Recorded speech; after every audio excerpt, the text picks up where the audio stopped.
Subscribe केलं नसेल तर चॅनलला सबस्क्राईब करा, लाईक करा आणि शेअर करा. आज आपण पाहणार आहोत काळ्या वाटाण्याची उसळ. बाजारात असे काळे वाटाणे मिळतात. ते मी रात्री गरम पाण्यात भिजवून घेतलेले आहेत आणि भिजवून हे असे झालेले आहेत. त्याला आता आपण एक शिट्टी देऊन शिजवून घेणार आहोत. सर्वप्रथम आपण कुकर घेऊया आणि आपण एक शिट्टी याला देऊ. आपण आता एक शिट्टी देऊन आता गॅस बंद करून घेऊया. मग असे सांगितल्याप्रमाणे आपण आता शिजवून घेतलेले आहे. आता हे शिजलेले आहेत. आता आपण यासाठी ही उसळ करण्यासाठी काय काय लागणार आहे साहित्य ते बघूया. कांदा, मीठ,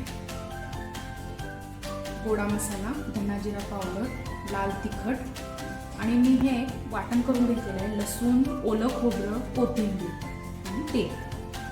आता आपण गॅस सुरू करूया.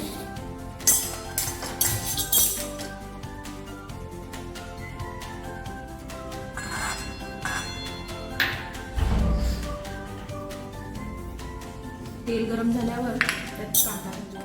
आता आपण हा कांदा सोनेरी होईपर्यंत भाजून घेऊया. तर आता चांगला भाजलेला आहे. आता आपण गॅस बारीक करूया आणि ह्यात पहिल्यांदा लाल तिखट, घरगुती कांदा लसूण चटणी मी घातलेली आहे 2 चमचे. ती चांगली तेलात भाजली की मी मगाशी म्हटल्याप्रमाणे ओलं खोबरं, लसूण, कोथिंबीर वाटण करून घेतलेलं आहे. ते मी 2 चमचे घेतलं होतं. ते सगळं घालते.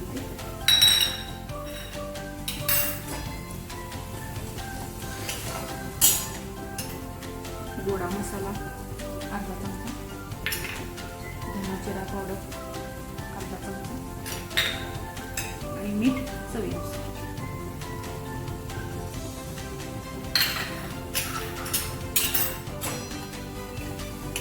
हे सगळं चांगलं तेलात परतून घ्यायचं.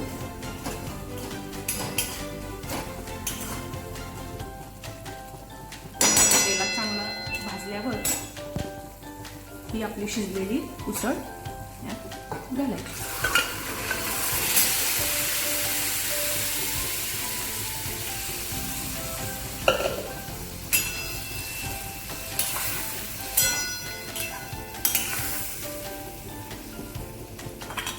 हे सर्व 2 मिनिटं झाकण लावून एक उकळी आणायची याला.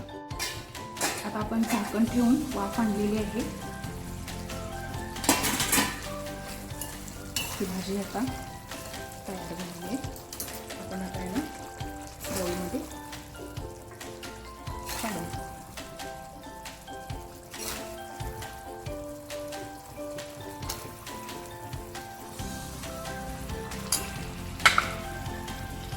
गार्निशिंगसाठी